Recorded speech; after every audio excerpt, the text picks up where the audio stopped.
Hi everyone, my name is Teiara Grant and I would like to thank the Schaumburg Township Mental Health Committee for allowing me to present my presentation virtually on communication and mental health crisis.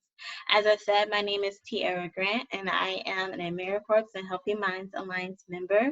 I am also the Mental Health First Aid Instructor and Coordinator for AMITA Health.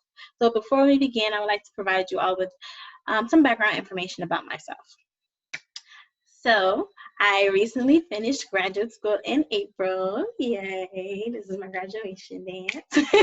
So I recently finished graduate school in April. I attended the Chicago School of Professional Psychology.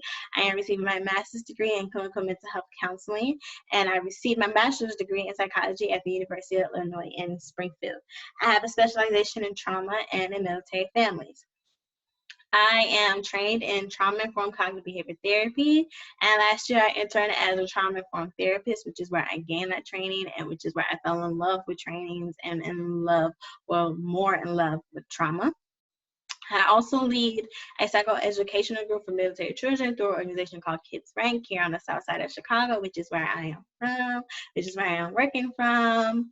And I love conducting trainings. I want to create my own trauma trainings. My goal is to take my trainings throughout the whole Chicagoland area. So to train members of my community and members of the West Side, South Side, North Side community on trauma, and let's see if it goes to other states. But that is really my goal. An icebreaker question that I have for myself that you all can answer for yourself too as well and reflect on: how do you stay productive and motivated working virtually?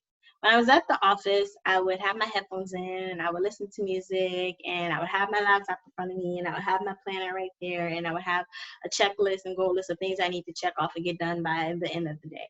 So that is what I do here. But when I'm at home, I have my music as loud as I want. I'm not too loud, but louder than what it would be in my headphones. And I still have my laptop in front of me with my planner and my checklist and my goal list of things that I need to get done by the end of today. So that is how I stay productive and try to stay as motivated as I can when working from home and working virtually. And I hope this helps you all generate some new ideas if you need it to help you stay productive and virtually just reflect on how you've been doing so far up until this point. So let's talk about what is a mental illness. So a mental illness affects a person's thinking, emotional state, and behavior. It disrupts the person's ability to work, carry out daily activities, and engage in satisfying relationships. A great way to remember that is the 4 L's. It affects a person's ability to live, love, laugh, and learn. Again, the 4 L's: to live, love, laugh, and learn. So let's say we are teaching, we are mentoring, we are assisting a person who experiences anxiety. Now this person is able to go to school, turn in their assignments on time, participate in any after school activities, hang out with their friends. But when it comes to taking a test, they're having trouble breathing, the room is spinning, they're feeling like they're going crazy because they do not feel in control with their body. That person is experiencing anxiety. That person is having a mental illness or a mental health crisis that is disrupting one of their 4 L's: to live, love, laugh, and learn. Again, the 4 L's: to live, love, laugh, and learn. So with mental health first aid, how do we help this individual? Well, mental health first aid is the initial help offered to a person developing a mental health or substance use problem or experiencing a mental health crisis. The first aid is given until appropriate treatment and support are received or until the crisis is resolved. A great way to think of this is to relate mental health first aid to CPR. When you are doing CPR, administering CPR, or administering CPR, you are focusing on that person in the moment and what can you do to help. It is the same with mental health first aid. You are focusing on the moment, on the individual in the moment, and how you can provide the most support and care. You are not trying to find out their family history. You are not trying to find a witness that can give you a detailed history of what happened up until that point. You are focusing on this individual, the crisis they are experiencing. How can you be there for that person? How you can provide the most support for that person? How can you show that person that you care, and how you can make that person feel safe and comfortable enough to open up and talk to you about what they are experiencing. And that is what we do as mental health first aiders. So what does mental health first aid cover? This program offers 2 destinations, which are adult and youth, and I am trained in both. adult and youth, and it introduces risk factors and warning signs of mental illness. These risk factors and warning signs help with opening and expanding those observational skills. Noticing something that may used to be a routine is no longer a routine. So individuals that used to ride their bike every day, now they don't ride their bike at all. That is something you can notice and pick up on and say and bring up to the individual to show that you're paying attention to them. A lot of these individuals that are experiencing mental health crises do not feel that they are being paid attention to. I'm so sorry about that. All right. Mental health first aid also helps with gain awareness of mental illness, connect to appropriate professional care and self-help care, and increase knowledge on common supports. So mental health first aid is an 8-hour role-play scenario course on how to offer initial help in a mental health crisis. Mental health first aid focuses using a 5-step action plan, which is Algae, which who I have with me here today. Say hi, Algae. Algae says hi. And Algae educates on the common risk factors and warning signs of a mental disorder such as anxiety, depression, suicide, substance abuse, bipolar disorder, eating disorder, and schizophrenia. And we use Algae throughout the course on each one of these mental health disorders or crisis scenarios to discuss how we can use Algae to assist an individual experiencing each one of these. And one thing that I love so much about this course is that it opens discussion about culture and environmental factors and local and national supports. I feel the open discussions is what brings so much to the training. Being able to talk about and share resources that are offered within an area that some members of the community may not know about, and about cultures that are within the area that some members of the community may not know about, and just opening up that discussion, sharing those resources, sharing those insights with each other. I think that is what benefits the most to the training and benefits the most to utilizing Algae. So how does mental health first aid help with communication? Well, it introduces person-first language. And person-first language is identifying the person first and not their illness or not by their illness or mental disorder. So let's say you have a person who is diagnosed with cancer. And you want to call them that cancer person. Oh, that's that cancer person. Or that's that cancer girl. Or that's that cancer woman. Or that's that cancer neighbor. Or that's my neighbor with cancer. Or that's that, oh, my neighbor got cancer. You know, you wouldn't say the word that. You know, you would show more empathy, more compassion towards what the individual is going through. So you would say that as a person with cancer. Oh, that is a person with anxiety. Or that is a person who experiences schizophrenia. Or that is a person who experiences bipolar. That is a person with an eating disorder. But not that is a person who you're not stigmatizing that person, making the person feel as if they don't matter as a person. So person first language, again, is putting the person first, showing more concern and empathy towards the person so that they know, I see you. I recognize you. I have so much compassion and understanding for you, and I want to be able to help you with whatever you are dealing with. So it makes the person feel like that they are being recognized and not their illness is being what is they're being labeled as. Again, get rid of those stigmas and the labeling. So communication with Algae. Algae stands for, let's hold him up, assess the risk of suicide or harm, listen non-judgmentally, give reassurance and information, encourage appropriate professional help, and encourage self-help and other support strategies. I tried to make it look like he's sitting on my shoulder. So again, Algae stands for assess for risk of suicide or harm, listen non-judgmentally, give reassurance and information, encourage appropriate professional help, and encourage self-help and other support strategies. This 5-step Algae action plan is non-linear, which means you do not have to go in order, which means if you are helping in a crisis situation, you do not have to go through 1, 2, 3, 4, 5. Let's say that if you have a crisis situation from 0 to 100 and it is a 2, you just may need to do L and G. Listen non-judgmentally and give reassurance and information and maybe even E. But you do not have to do 1, 2, 3, 4, 5. Sometimes the person may just come up to you and say, for the past couple of days, I have been experiencing the anxiety symptoms. I don't know what to do. So now you're doing the double E's, encouraging appropriate professional help and encouraging self-help and other support strategies.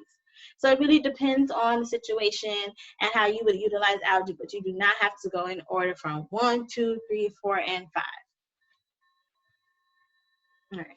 And communication with Algae, again, many people find that initial approach to be hard.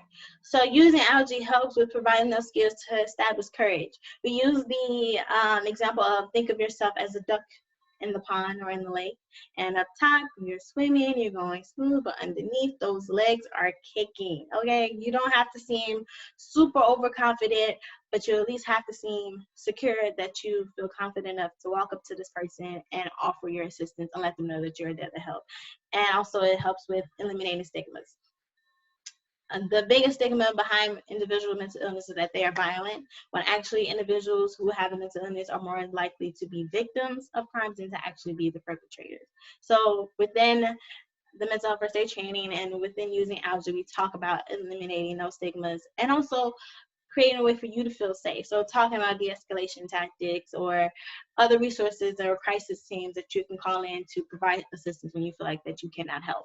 But also making sure you feel that you have the courage enough to say, I know I cannot help this individual, but I know resources that can.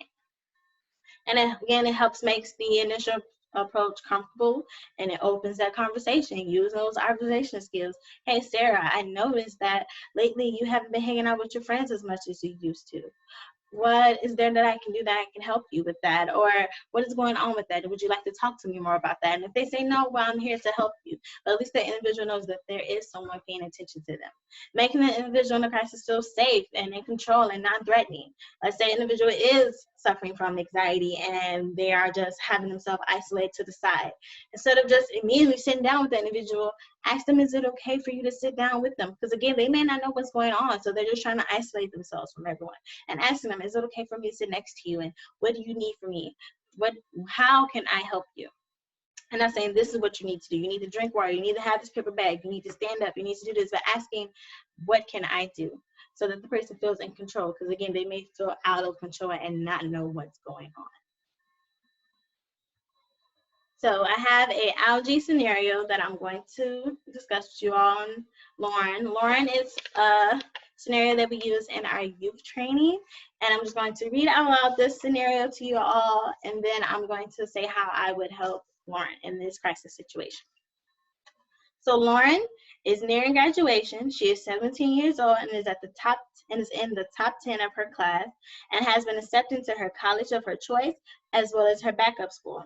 However, lately she's been studying as much. She has not been studying as much, and seems distracted.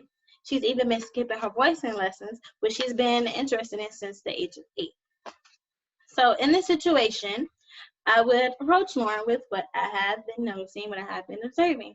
So asking her probably mostly about her routine. Hey, Lauren, how's your routine going with school? I know this process right now, getting close to graduation, it's hard, it's tough, having to choose between which school you want to go to, and it can weigh a lot on you, and how with the other responsibilities that you have as your voicing lessons and you're studying, and because you still have to complete assignments even before graduating. Just bringing up those observation skills and showing that compassion and empathy and an understanding of her situation to open up that conversation with her. And Lauren can just say, I just feel stressed. Don't feel like I'm able to handle it all. And then that's where I can go into getting the other E's. Well, if you want, we can look up together on time management skills, or we can contact your school counselor, guidance counselor, college counselor, and they can offer other resources on time management and prioritizing and helping with balancing those responsibilities, and also things on self-care that you can find that there is a balance between those responsibilities and still being able to participate in things that you love and enjoy. That is how I would use Algae. I didn't use A, but I used the rest of the steps, LG and the double E.